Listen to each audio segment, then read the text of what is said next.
And good afternoon, good happy hour, good all the things. It's Wednesday. Is it Wednesday? Yeah, it's Wednesday.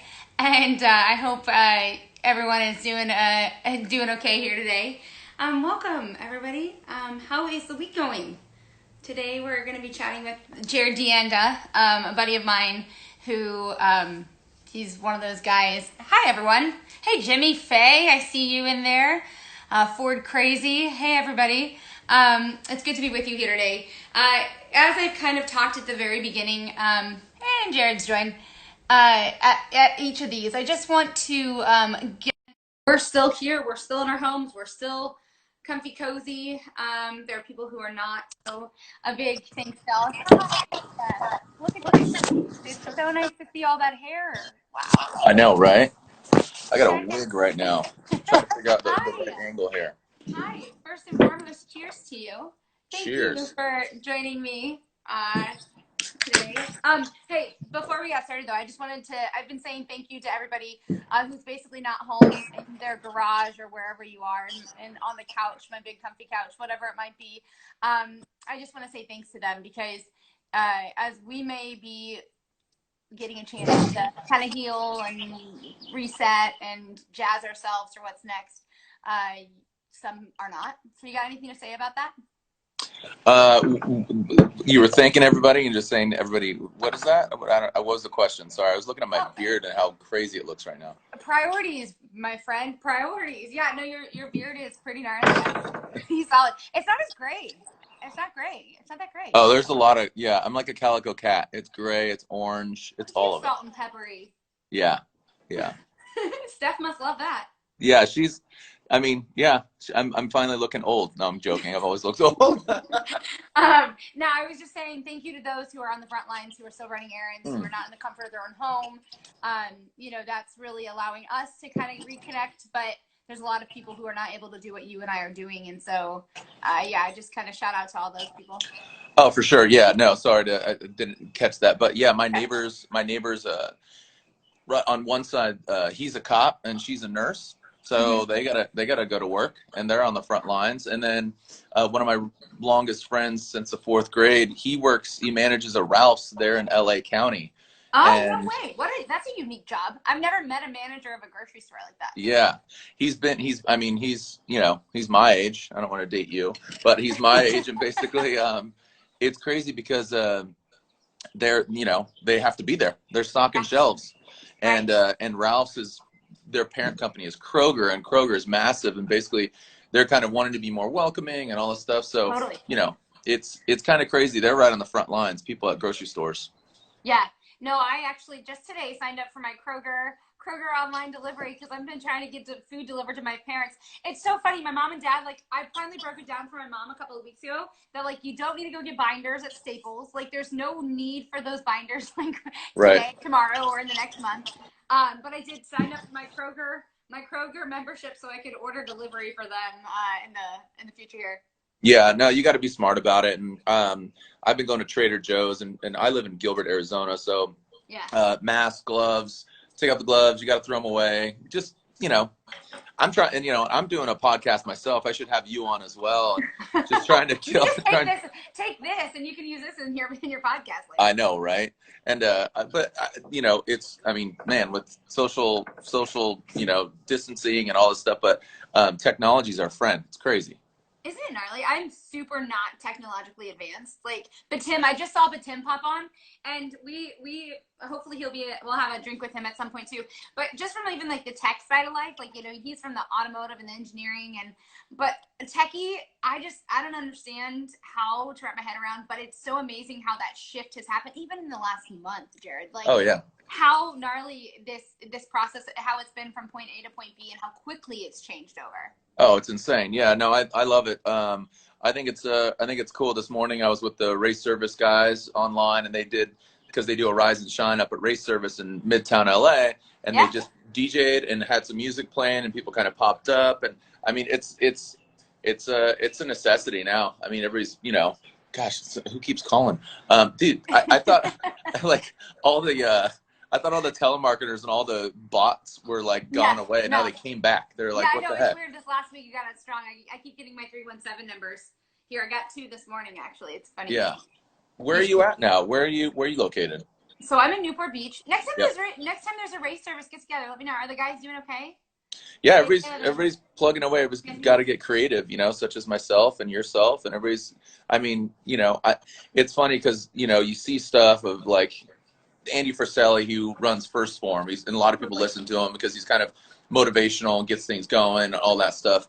Collado, what's going on?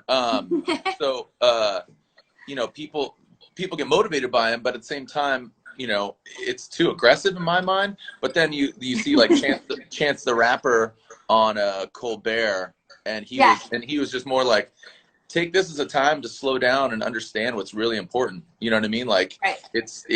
You can take kind of. I'm somewhere in between. I'm like, I was gonna ask you, what's your take? Because I felt, the wave of emotions, especially for us freelancers in that way, like the wave of emotions over the last 4 weeks. There's not a chart that would have made any sense to make it all make sense. Yeah, no, it's I definitely lost my shit like a couple days ago, or not lost it, but it's just like It went away for a little bit. Yeah, and I took a bath for like an hour and played like golf on my phone. I just did nothing, like it, because children are fine, wife will be fine, it's all good, house is gonna be all right.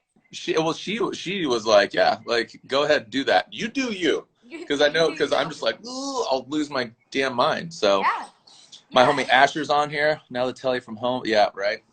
I mean, it's crazy. I mean, I've found solace in my records and all that stuff, and Are you still listening to records, like actual? Hi, Eden. Hi. Yeah, let's cruise around. Okay. Yeah, you can see. Where are we? So we're in my backyard. Okay. Little pool. Cleaned the pool earlier. Snap-on grill. Check out my Snap-on grill. Of course, Snap-on with you. That makes a lot of sense. Right. Also, I'm drinking Cider Core. If you like cider, they're in Mesa, Arizona. It's a veteran-owned cidery. Oh, no way. Yeah. So really good dudes. Real quick, what was the take for them for cider? Was it no alcohol, and is it no alcohol? No, cider. It's booze. Yeah, it's yeah. This is a non-alcoholic cider. I don't know. There is that's like. It's like Martinelli's, right? Like the kids have at Thanksgiving. Yes, these are all my. Hold on, I'm gonna flip it around. These are all my records. So. Oh no way! What's your favorite? What's your absolute go-to? Like if you had one record, if you had a fire and you had to experience a record besides the Slayer, what would you? Probably Fleetwood Mac, Rumors. Have you thought about that before? Because that was a pretty quick answer. Okay. Yeah, you've actually done in your head. Like if there's a fire, I'm gonna. It's just a classic record if you're stuck on an island or something. So yeah, but yeah, that's what we call the dude room. I don't like the term man cave. But it's a dude room. I'd say that kind of represents all of dude right there. Yeah, records, booze. I mean, these are my buddy Joey Madden. That's his photo. Concerts we've been to. That's Mark Mothersbaugh, who he's the lead singer of Devo. That's a personal thing. That's a painting actually on a record. All my tiki mugs. Look at all my tiki mugs. Okay, so you collect tiki mugs. Why did that start? Because like we've collected, I've collected mugs for my entire. Like I have a mug wall. I have a mug wall. Have had one for like 5 years now. Why tiki mugs? I like drinking alcohol. Yeah, makes sense. and for me it's kind of like tattoos as well. Like. Eat local, drink local, get tattooed local, and which you've done too. Which you've done. Oh, you got your mugs too. This wonderful. That's like speaking to my heart right there. Right. This is the new one. This is because every year I do a different mug, so that's the. Send it. Okay, hey Jay, that was something I wanted to ask you. Where and obviously with all the formula drift, everything that you have going and had going in the years past, like where did Send It? Before the lightning bolt. What's up? How you doing? Just zoom on by. Cool. Yeah. Send It was it was started 2004, and basically I was announcing, and my buddy's like, yeah, send it. Like, so I think it was either Rich Bible, Matt Petty, or Chris Forsberg's brother that's like, yeah, send it, and I kind of stole it.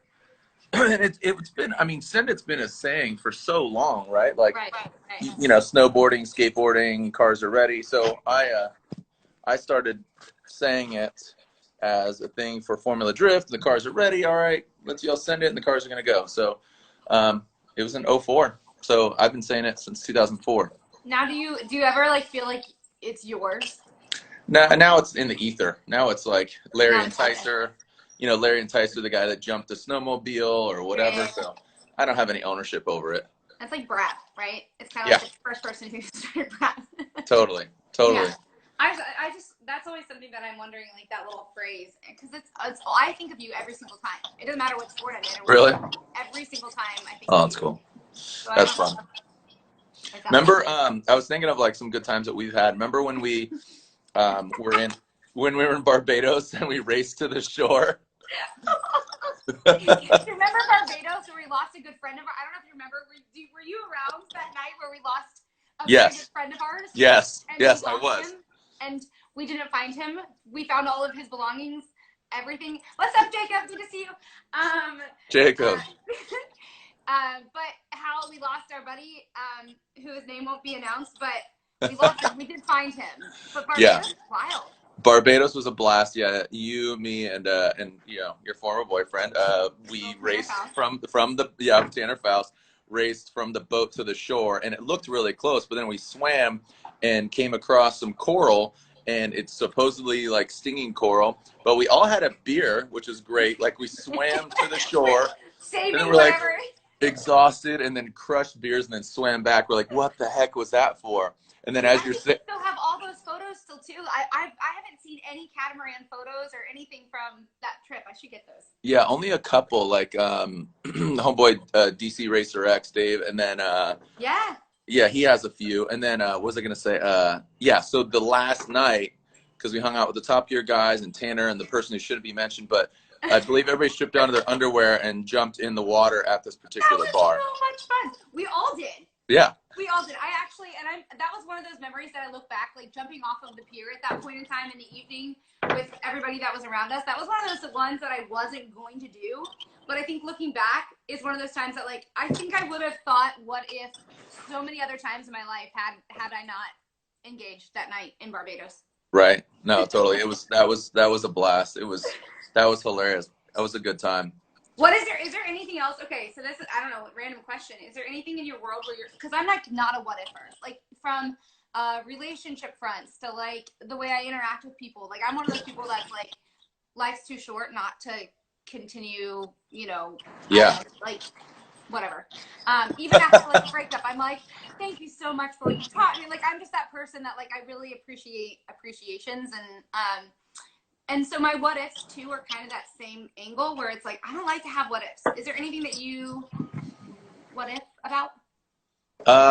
What if? No, not really. Like everything. I mean, everything's worked out pretty seamlessly. I did I love these that you're getting kind of people. You know, obviously with your chats, you're getting different people, but in particular, Rutledge, we share a relationship with him, and I was talking with him, and to be quite honest, I'm cut from the cloth, and something that kind of, I don't know, I'll just be honest about is kind of like, why not me? Like, you know what I mean? Like, why not me? And you know, you have these peaks and valleys of life, right? And just, you know, so for me, it's, you know, I was in contention to be one of the hosts of the new Top Gear coming out again. And I went through a few different readings and stuff like that. And then, was that a letdown?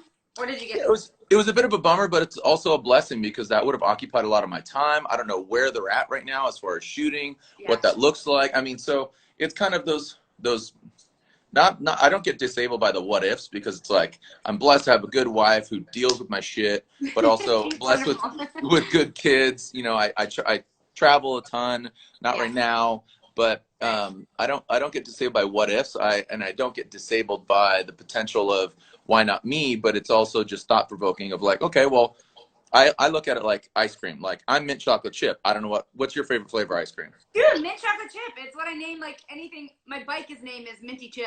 Okay, well we're like that. So, obviously. Yeah. So, but really? I was gonna try to use this as an analogy. It's kind of backfiring right now. But what I was gonna say is that, you know, I'll just tell you my favorites then Reese's Cup. Fine. Okay. Whatever. Yeah. So we're both flavors of ice cream, but the person who's ordering the ice cream might not like that. AKA like the Top Gear people. You know, they want Reese's peanut butter cup as opposed to mint chip. But I'm still good. I'm still, you know, butter pecan, right? So how you know, long did it take you to get to butter pecan? As UGA Georgia Falcons just said too, butter pecan. How long in your mind then would it take you to get to like a butter pecan level in that realization of life? Because I've experienced this as well in that way where they're not. It might be another green-eyed, blonde-haired girl who talks like that, and another one, and another one.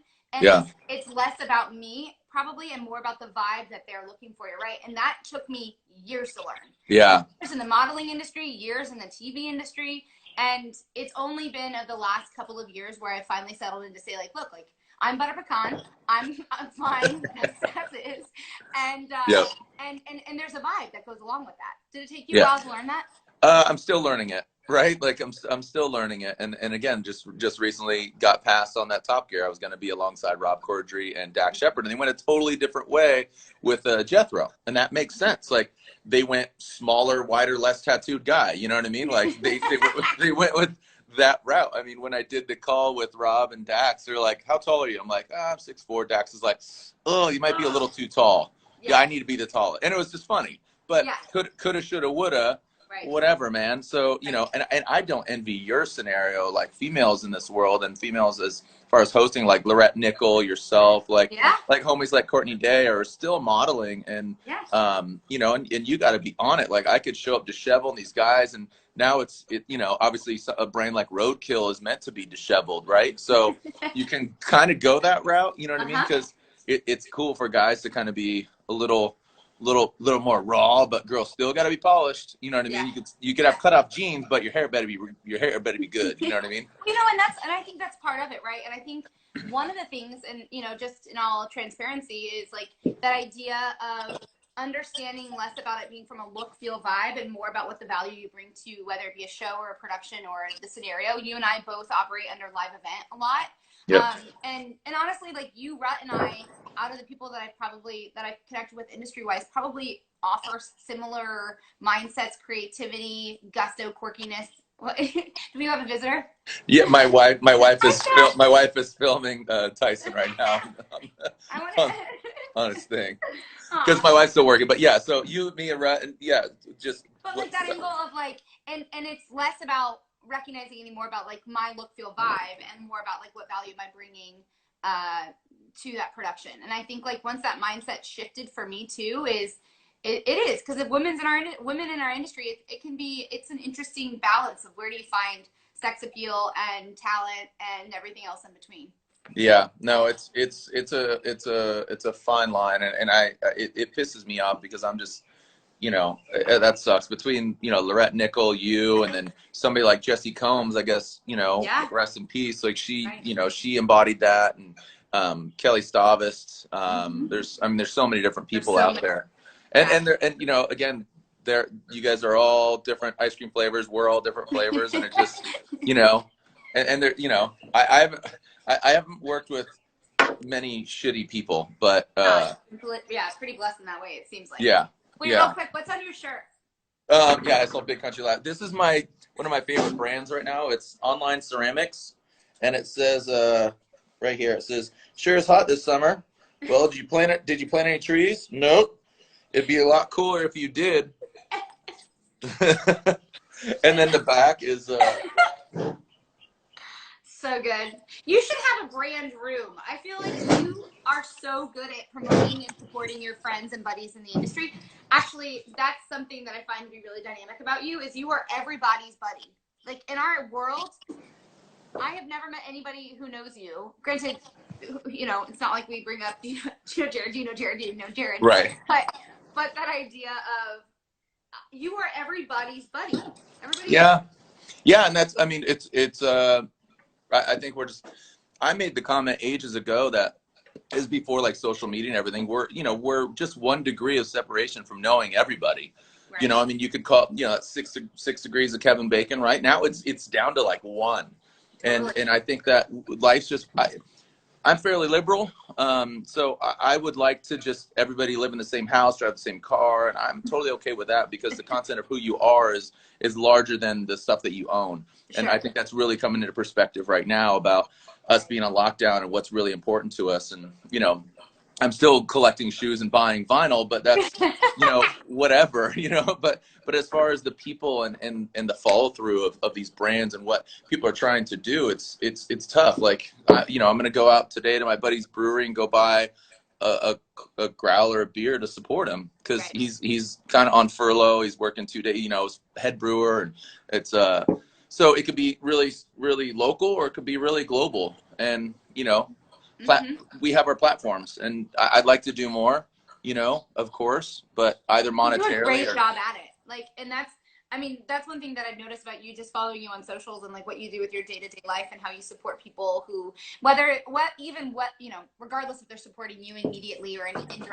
directly or not. You really are good at, you know, you're drinking a buddy's beer, you know, you have a wall of people's things that they've given you. You're wearing a shirt of some of your friends. Like, good on you for kind of supporting what that is. Yeah, and we all do it in different ways, and sometimes it might seem like a blatant like hashtag ad, but it's not. It's me just genuinely, and I don't use the word free. I don't know if you ever heard that. I don't use the word free. I get complimentary stuff, but it's compliments of them based on the strength that, you know, we're networking, we're doing live, we're doing that, and there's certain things that I buy and purchase, and I'll just buy to support as well. And, you know, my buddy's restaurants, Worth Takeaway in Mesa, like, I love them dearly, and they put on the Mesa Farmers Market, and they have people that are contingent upon them making sure they do the farmers market. If it's proof bread or simple soda in Mesa, or, you know what I mean? It's crazy. Our friends Solstice Intimates, who sell like retro vintage like sleepwear. If you're looking for some rad, also like intimate, so it's like bras and panties and like lingerie, but it's like retro. You should check them out. It's called Solstice.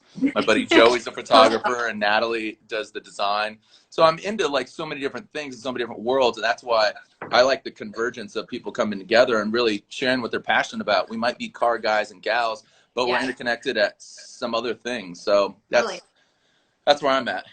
Well, Speaking of which, my other buddy's beer company, Beach Grease. This is a collab. Yeah, it was a collab with Mint. So it's that's so cool. Yeah. I miss off-roading. Can we go back? I saw Ian from Extreme pop in, or Ian from Big Tire Garage. Oh yeah. Pop in here. And you know, can we just go back out to the dirt? I just want to go work in the dirt again. That's all I know. No, actually, I asked for the health of my family too. Okay, out of curiosity then. So the podcast is awesome. It really giving a thumbs up, a good shout out to your podcast. And, you know, I think overall, like, the idea of you and I being freelancers, like you said, Steph was still working, but that angle of freelancers and wanting to do things to support people and support local, knowing that, like, you also are, like, in a position where, you know, there's certain things you're not getting paid for right now, you know, in all fairness. So where are you finding that balance mentally and emotionally to be like, I want to give, I want to support, I want to do what we need to do to keep these guys alive, knowing that, like, on this end? Well, I gotta create normalcy, so we have a schedule for our kids, first of all, so keeping a right mind, right? And then just through the network of different things, like just last year I started working with Harley Davidson a lot and doing a lot of their product videos for P&A, GM, general merchandise, some education. And now they're tapping me to do a little bit of voiceover. So even if it's in my phone in the closet, doing that. And then most recently, I did It's wild. People who don't know where people do podcasts and voiceovers, I've done it in the most bizarre, under beds to try and figure out if that's so wild. Yeah, no, exactly. So you kind of talk into like a rack of your t-shirts and just kind of up here and with a pop filter. Yeah. Wait, time out. Can I tell you something that happened to me this week? What was that? I'm not even joking you. I was gonna post about it, and then I figured, like, with today's world, it's a hard thing to post. Right. So I'm living in a place where I was the first person after construction to live in my unit, in my home, and the back closet where I was doing some voiceover work. Apparently, well, they're like hammering, they're doing everything. Hey guys, can you quiet down, or just for, you know, hold off for a moment. Get in the back in my closet, shut the door, do my voiceovers. Realize there's no handle on the back of my door. I was stuck inside my closet. Like, no joke, in my closet. I have photos of it. Like, I freaked out. like, I was like, I'm going to die. This is it. I'm going to die in my closet. I don't know how I'm getting out of here.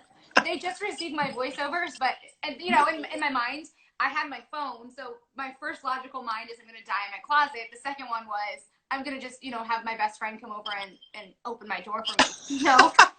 Turned out that I got a screwdriver that was in a bin that I didn't know existed in there, and I was able to like shimmy myself. What? But like I'm telling you, like voiceover work can be scary. You never know. Anyways, That's hilarious. That's so funny.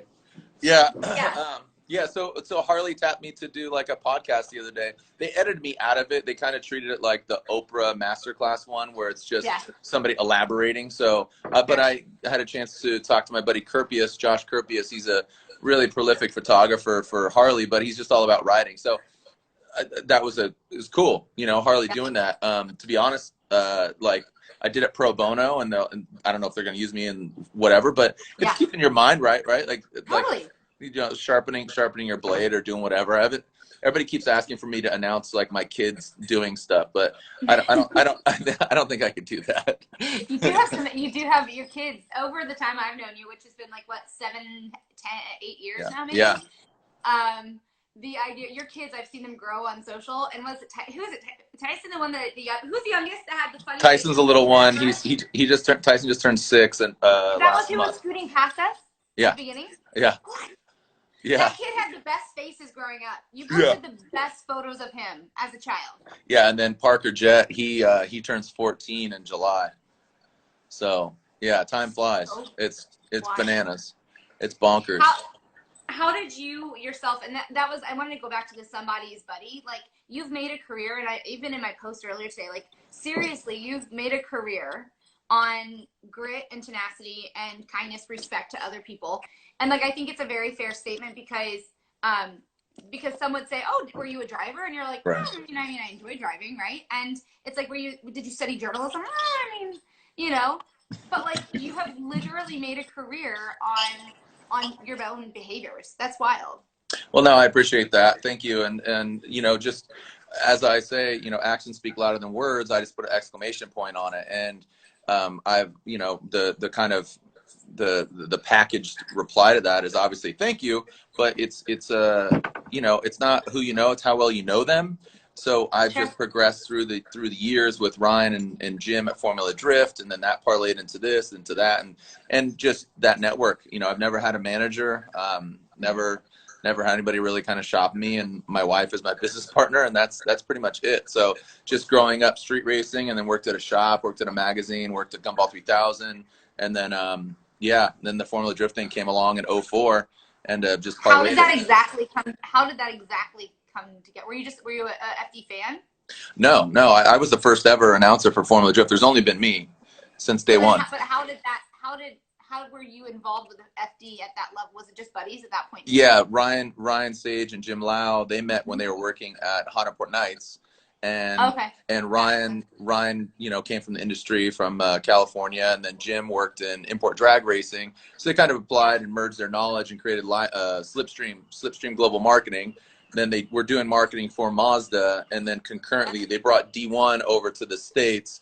D1 kind of screwed them, so basically they started Formula Drift in 2004, 4 events, and then here we are 17 years later. Wild. So yeah. Did you ever, I mean, the ebbs and flows of what that industry has been, and the growth, and the, you know, it seems like from my involvement with, you know, understanding it from Tanner's perspective, and I'm not speaking for him when I say this, but from an outsider of that, you know, you see the increase, and then you saw there was maybe a bit of a plateau there for a bit where it was the true traditional fans, and then within this last 2 or 3 years, there was such a different kind of splash. Mm. Why did it progress that way? I think it's just, you know, import stuff and tuner stuff is always kind of shunned upon, you know what I mean? But what I think about drifting is it's still sensational, and it's run what you brung. So it is American cars. It's primarily Japanese cars, but now it's grown into just talented drivers, as well as the driving, the backdrops. I think, you know, technology has almost caught up with the sport, right? The sport was kind of so like head scratching, like it's like the meme, like what, you know, and When we're it's now talking it's memes, yes. yeah the I know exactly which one you're talking about. exactly. So the drone shots, if it's Johnny FPV, first Yeah. person viewing, like who knew? I mean, the article, and you think about drone. I mean, you've done IndyCar, you've done many different motorsports if it's desert and stuff, but drones really fit the drifting Totally. motorsport and the essence. Yeah. With IndyCar, it's kind of like you just The track it. drone may not be able to keep up once they sit there. Yeah, Yeah. No, I get it. I yeah. totally respect that. Yeah, so the technology and the captive audience really meshed well, and then that goes into, it's almost one of those things that me being, let's be honest, 42 years old in October, it's You're not 42. yeah, oh yeah. I did speaking of my podcast, I just put up the podcast of Ken Block, and I asked him, and I was like, all right, dude, people could look up how old you are. How old are you? He's like, 25. I'm like, dude, whatever. People, You've been 25 for about 14 years, 15, 16. Right, exactly. So 20 some years.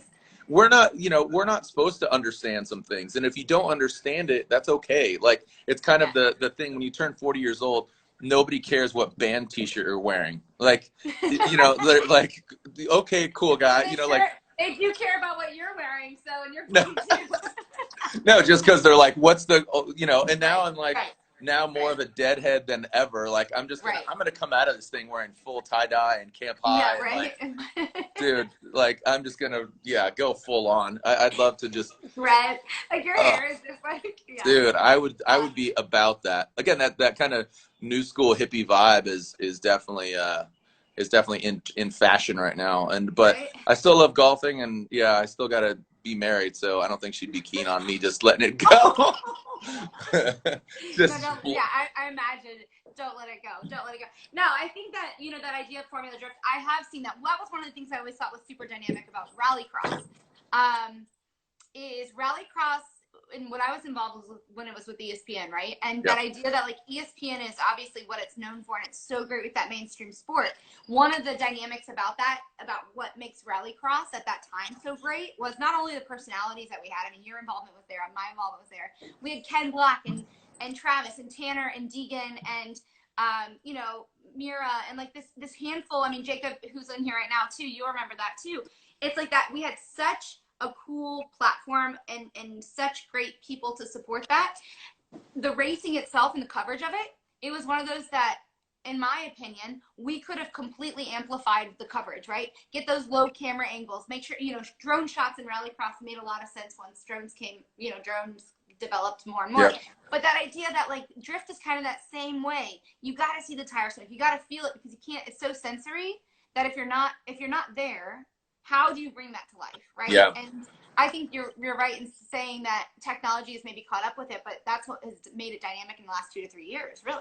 Yeah, and it's funny, the rallycross thing. I always, I did a lot of the live stuff, and you did more. So I did live event calling, and it was unfortunate because sometimes the focus was more on the TV concept as opposed to live. But you still, with anything, you just want to create FOMO, right? So if it's this, we got 20 followers right now, 20 people logging in. We can have more, but you want to create that FOMO, and who creates this and what.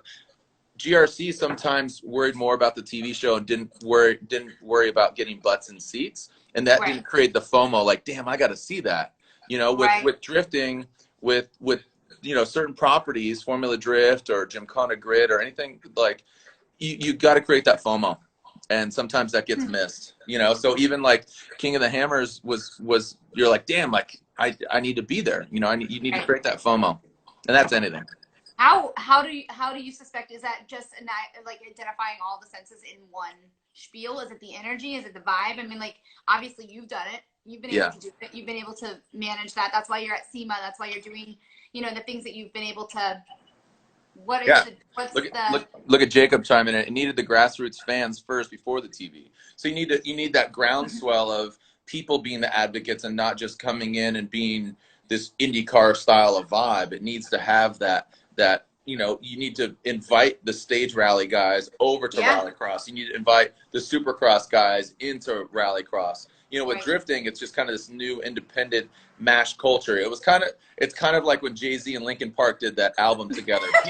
People didn't expect that, But it was good out of the gate because you took Jay-Z fans, you took Linkin Park fans, and give them something that they didn't know they needed. I mean, that's like that grid life. It's like grid life to a point, or that there you idea go. that it's, you know, like, and we always, I remember sitting in the office, and I won't, you know, the former owner of GRC, where you sit there and you're like, let's have an event, let's do a festival, right? Yeah. And Liza Mark will remember this. Let's Yep. have a festival. Let's do this, like, this big bad thing, and then all of a sudden, you know, you have a race, and so you get the people at the festival, you get the people at the race. Let's combine that, and yeah, it's interesting that Formula D has really identified that very, very well. And Yeah. you guys see like things like grid life, like I said, like those are popping up and really bringing all this other stuff to life. And it's on time, you know, and right now, I mean, people are going to come out and come out of quarantine and be better, you know, iRacers and that kind of stuff. So it's Have you done any iRacing? What's that? Have you done more iRacing? I have not e-racing, iRacing, but Forza finally. It's funny. I don't have any Turn 10 games, Forza. So because you did stuff with them, right? Yeah. Yeah. So they finally. I just got codes today of Forza Horizon. Congratulations, welcome. I know, right? I don't play video games that often, to be honest. Like I don't play games that much. My son does. Here, Lex, let's go in here. So I need to get the Fanatec pedals and the shifter and all that. Yeah, so that was the challenge there with Forza, in my opinion. Is I'm a terrible like on a controller, and having to sled and having to set up and all of that makes a huge difference. I crashed on iRacing, a simulator on national television on NBC. That was my big shining moment. Oh, what do you have? What is it? Where are we now? We're not in the dude. Oh, no. For Ken Block. Yeah. This is there. This is the like kids den where they have their video games. So I have a play seat, but I don't have pedals. So there's you need to get that. You need to know who. How do we get you the right setup? What's he playing? What's happening here? What are you playing, Parker? Are you playing Apex? Yeah, he's playing Apex Legends. Which I have no idea what that is. It's kind of like a Fortnite style game. I also honestly never played Fortnite or anything of that nature either. Yeah, Ken Banner, bunch of games. You want to see something rad for all the old people? These are my old Nintendo games. God bless you. What was your favorite game? Like now or? No, Nintendo. Look at this one, TNC. Remember TNC Surf and Skate? That our Nintendo's not Yeah. This is favorite game. That's a hard one. I don't know. I liked always the random games, but I like hockey. Yeah, hockey's good. Hockey? But, yeah. So Parker, I remember I sold magazines. Bye. I sold magazines to get us our Sega or Nintendo. It wasn't Nintendo, it was a Sega set, my brother and I sold magazines, like magazine sales, you know? Yeah. That was what did it. Sega Genesis. I had a TurboGrafx 16. Do you remember that one? No. Yeah. I'm not as at your age yet. Yeah. You're being nice there. I appreciate it. I'll one day be at your age. You will just be then a couple of ages ahead of me at that point. My son's he's on Instagram Live right now. I don't know why he's on live. That's crazy. We're only 30. Yeah, wrong. I'm definitely 40, all of 40 years old, and that's okay. I don't give a shit, man. I'm cool with getting what old. Do you think? Yeah, you're not getting old. You're just getting wiser. What about Formula D this year? I saw someone ask, what do you think is going to happen with everything? Have you guys had any internal conversations about this? There's a couple emails going around, and I'm just kind of hands off. I'm a hired contractor. So we were intended to be. I mean, shoot, I'd probably be flying to Long Beach today or tomorrow for round 1. To answer the question, they are planning on having 8 rounds. Still, again, Long Beach and Atlanta will probably get pushed. 8 rounds. I would suspect that probably. I would say that we don't start anything till probably July. You think so? I think June or July. That's speculation. That's just me. All events or Formula D? I would say because right now I'm doing Formula Drift, a lot of Snap-on content. I mean, that's what's keeping me busy. And then some Harley stuff and some other odds and ends. But I don't think anything's going to happen until June or July at minimum. What do you think? I mean, what was potentially going to keep you busy starting now? Me? Yeah, so I started doing the ARCA NASCAR deal. Yep. and that was awesome. We had Mika was working with the Peterson Automotive Museum, working with Truck Hero, and then a couple of other PSAs that were in the works that can't quite mention yet, but hopefully after all this is done. So it was actually 2020 started off like pretty rad in that way. But with everybody else, 2020 came to a halt pretty quick. Yeah. Yeah. But I have no doubt in my mind. Again, I haven't really as much been. Honestly, I've had enough in the last couple of days, last couple of weeks with everything. It's just the health of my family has really been like the focus, because I figure you and I have created our industry and our career based off of having, our hard work and that. And so I have no doubt that like eventually we'll work through figuring out what that next thing looks like. Yeah. Hey, can you make a face, like a great face? Can you make a face for me together? There you go. I've seen you grow up. You have no idea who I am, but I've watched you grow up on Instagram, and you have some great faces, both of you together. Yeah, I mean, I have no idea. I hope events are back. Of course, with the Indy 500, that was kind of a big push there. And I can only hope we're back racing again in June. Yeah, no, yeah, like you said, the priority is parents and all that kind of stuff, because we'll be all right. I think so. What do you think SEMA too? Because that was the other question. I think SEMA will still be on. I think it's going to drastically. I mean, it's crazy. Like the SEMA show 2019 was just so packed and so just oozing out of the. Ugh, it was a lot. It was too much. It was a lot, right? It was a lot, dude. And it's good. It's good. But the juxtaposition of that is, I remember a few years ago, like 10 years ago, it was like crickets, dude. Right. And what I think happens, obviously, it's industry, right? It's just the crappy companies go away and the cream rises to the top, and authenticity and equity and all these companies that kick ass. That's I think that's where the companies were going, but so I think this year is going to be lean, as far as attendance. That's a very PC way of saying it. Yeah, but I also think companies and people and decisions, I mean, people are, they're going to, this is the two words that keep coming to my mind in conversations, if it's with neighbors or family or friends, is grace. People are going to need to have grace, either it be companies and credit or payments or landlords, right. Or, you saw Ford deferring payments. You see Toyota commercials saying that, hey, your first 3 payments are deferred. Like it's, what I mean? People are creating content and making decisions. And then the other one is perspective, to have that grace and have the perspective of wearing your lenses and understanding what that looks like. The small business thing. In that moment and what that looks like. You're right. I think I really like perspective. I think I've been trying to nail a different word down for lack of judgment. And I think perspective is absolutely it, because it's grace, it's perspective, and it's resilience. I think across the board that in this time, those are kind of the 3 kind of keywords that for some reason popped up in my mind. Now, I mean, perspective will. It wasn't before, but that is a good way to just, I don't know. It'll be really fascinating to see it all come together, though. But how's your wine intake doing? I have the best girlfriends in the whole wide world. Everybody just keeps sending me wine. Like, I have Charlotte who sent me a bottle. My girlfriend Shannon sent me a bottle. My friend Emily sent me I'm like, I must be somebody people. And they're all gone, right? They're all gone. I mean, to be fair, I'll quick show around. Can you see my? Oh, dude, that's one night. That's one night. That's a wild night.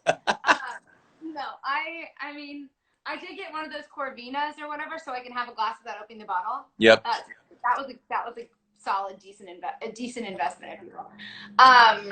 But yeah, I was thinking about tonight maybe. But see, the problem is, it's like midday. I gotta be productive, and like I'm one of those people that once I have a glass of anything, I'm like, I want to just hang. I want to relax. Cheers to you.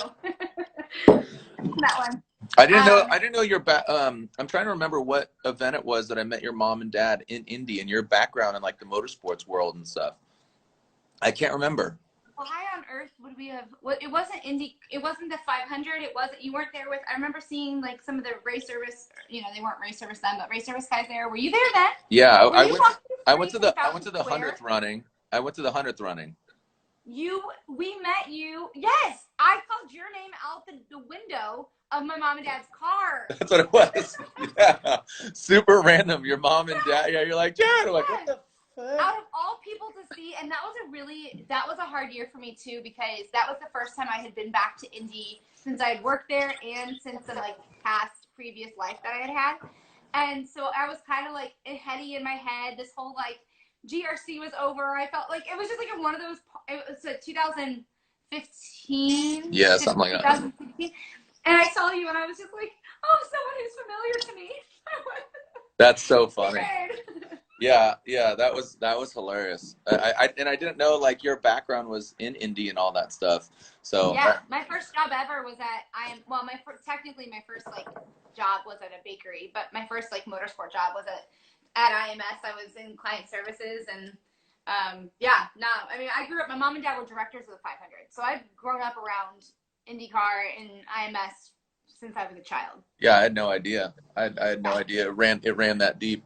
Liza and I actually, get this, Liza hired me back in 2010 before digital was digital. So I just like similar to you, I've created a lot of my jobs, right? Like that Right. idea of let's collab and figure out how. And I had pitched them in 2010, 2011, maybe somewhere in between there. Do you remember FlipVids? Yeah, why? A camera that had a Yes. no like no screen, no nothing. You have no idea what you're shooting.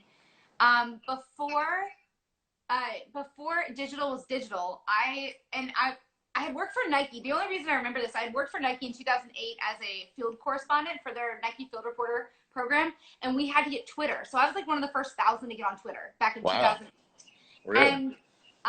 And so digital was like not digital at all. Well, I pitched this like, let's get these drivers, like let's highlight these drivers to IndyCar, in the IndyCar world, and show their personalities. And we called it In the Passenger Seat, and it was shot with the FlipVid. And turns out Liza was the one who hired me for that.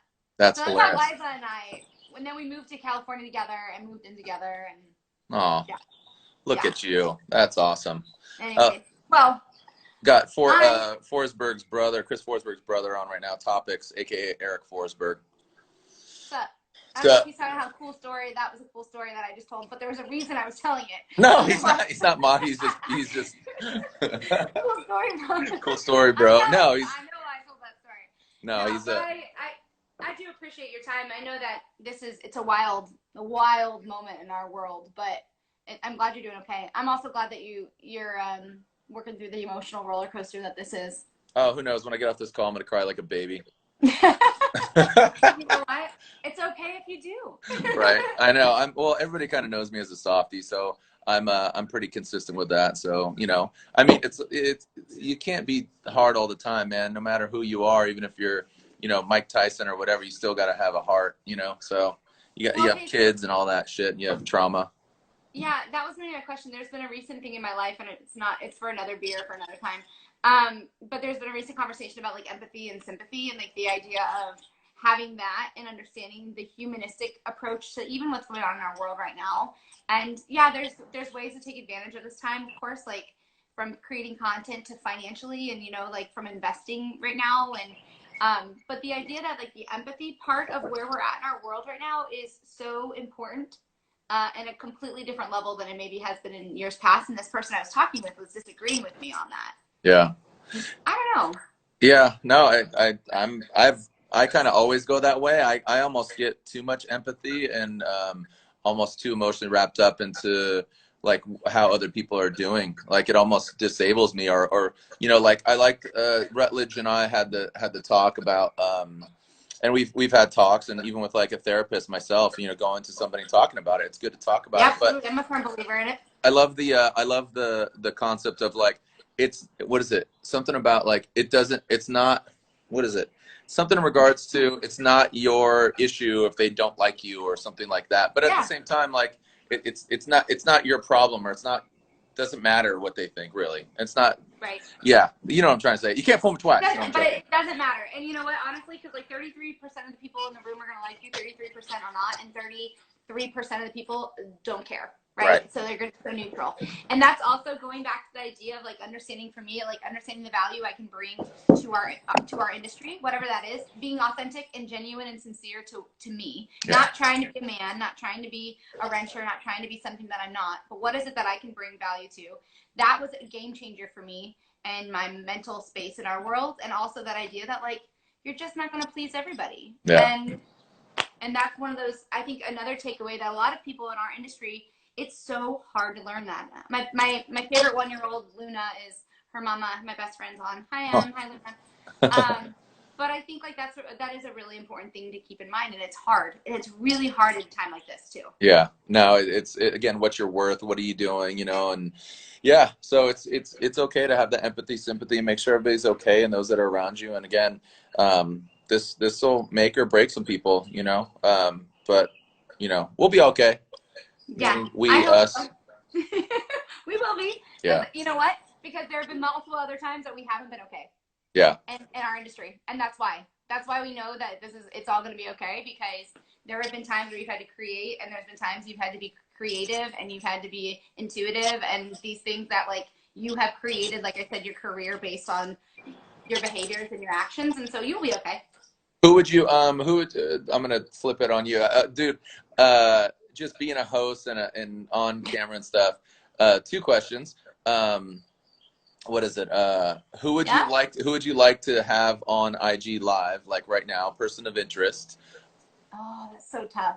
Okay, while you're thinking about that, you got to see Conan and Colbert. I love Conan O'Brien. Conan O'Brien's like he's my favorite, like because of his history. Like he's just so rad. He wrote for SNL. He wrote for The Simpsons for multiple years. He had his host when he was on the Late Show with Conan O'Brien. I was in like, I think a freshman, maybe even like 7th or 8th grade. So figure like, early 90s. And I've just been following ever since. But the Colbert and Conan O'Brien, it just aired this like last week. It's hysterical. And you'll appreciate it because it's like, here we are kind of 2 hosts and 2 people. Like we're normally talking about other people, but it's us and kind of people getting to know us. And I always think about it like you just said, it's like you can't be concerned about what other people think. And sometimes I put up this fucking pop filter. I just need to fucking pop and just do my shit. I'm just fucking over it. Again, I'm gonna come out on the other side of this thing and just being fucking as blatant as possible. Dude, now that's what right, because that's what this time is about, is identifying there's clarity and stillness and solitude, and it's this idea of like, okay, what is it that I can do right now in this moment to prepare when this is over? So I'm gonna hold you to that. You go pop. You go do it. You go pop. I can't wait to see the pop first. Right? Yeah, metaphorically speaking. Yeah, exactly. I do think it is an interesting time. So that's a good takeaway, right? Where it's just like, I don't know, but I will watch that. And if I could have anybody on, I don't know, this is going to sound generic, and I don't mean it generically, and there's a reason for it. You say Oprah, I'm hanging up. You're going to say Oprah? Hold on, there's a reason for this. Oh, gee, I gotta go. I'm joking. No, hear me out. Okay, the reason is literally like I have a book in front of me. Like I'm in the process of studying her marketing, the way that she kind of created herself, not from the angle from her approach of a leader and of what leadership means, the way that I'm just trying to understand it, right? There are so many people that I would have and I would want to chat with. Malcolm Gladwell is another one. I think he's really fascinating, and I think he has a lot of insights, and he understands behavior. Mm-hmm. But I say Oprah only because I've literally been in this deep study about like how her approach to what she did, and how she disarmed the audience so much in order to have her be relatable and kind of inspiring in that way. I totally get it. I know that you're Black woman inside of you, and needs to come out, and you're part of the secret. You're part of the Black secret society. I think Oprah has represented everybody and anybody and everything. And but I think there's a handful of people in our industry that I'd want to sit down with. Olympians. Yeah. I'd love to talk to Amy Van Dyken, who is a former Olympian who's now I think she's paralyzed. I'm not entirely sure to what extent, but like talking about the economy of that and how she was, how she changed her life from point A to point B and still is working to kind of be an inspiration for others. I find those stories so enriching. Yeah. you know, it's stuff like that. That to me is what it's all about. We hang up this call. What's the first band you're playing right now? Like on your phone, like Spotify or Apple Music? What are you listening to? Wait.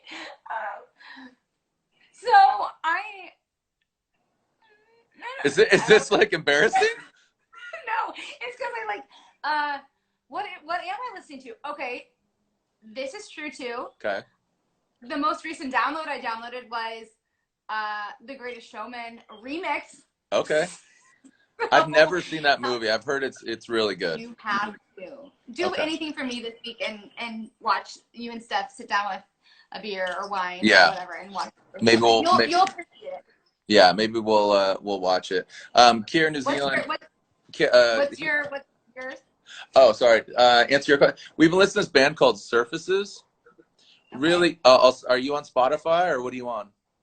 I'm on Apple Music. I'll send it to you. It's okay. Okay. Thank you. It's called Surfaces, and it's really like uplifting. It's kind of musical. Them and a band called Matson 2. Matson 2. They're from San Diego. They're a duo. One of the dudes' name is Jarod, actually, as well. But he plays a double-headed guitar. That's really rad. I just like really mellow music. I like yacht rock, as you know. I like the 80s kind of Michael McDonald and Christopher Cross and Hall & Oates and that kind of vibe.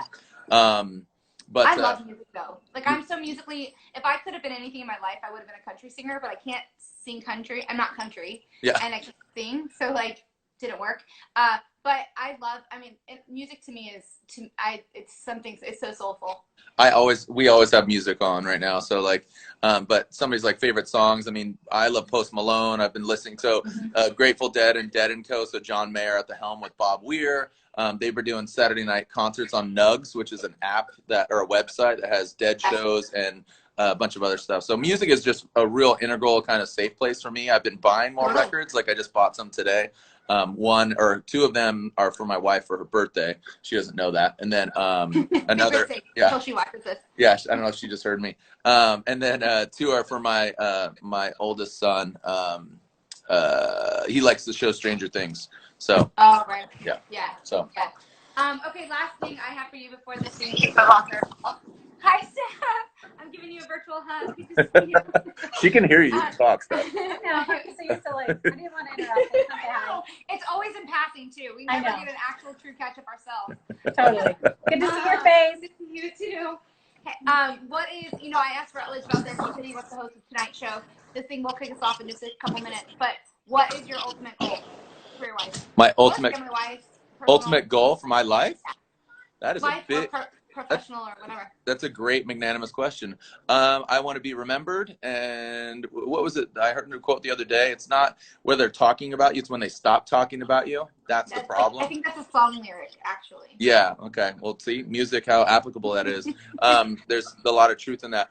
My big goal in life is to create good kids that could perpetuate kind of not my legacy, but their own legacy with my wife and ours influence and create good people on this earth. And, I think life is about relationships. So that's important to me. So my wife, my friends, my people, and I want to make sure that, my whole ethos in life is be honest. You never have to think a day in your life what you said. Be humble because, we're all part of the equation. Under promise and over deliver. That's something I learned working at Enterprise Rent-A-Car, getting my tie stuck in vacuums. And then the last one is do you, because you do you better than anybody else does you. So own your being and create that pop, bitch. Boom. Boom. That's what I like to hear. Well, cheers to you, and I appreciate your time. Be your own ice cream flavor. Be proud, Mint Chip. You be a proud Mint Chip over there. Let her rip, Mint Chip. It doesn't really exactly. Well, thank you for your time. Hugs to everybody around there, and we'll be in touch again soon. All right. See you soon. Thank you. Safe. Bye. Bye.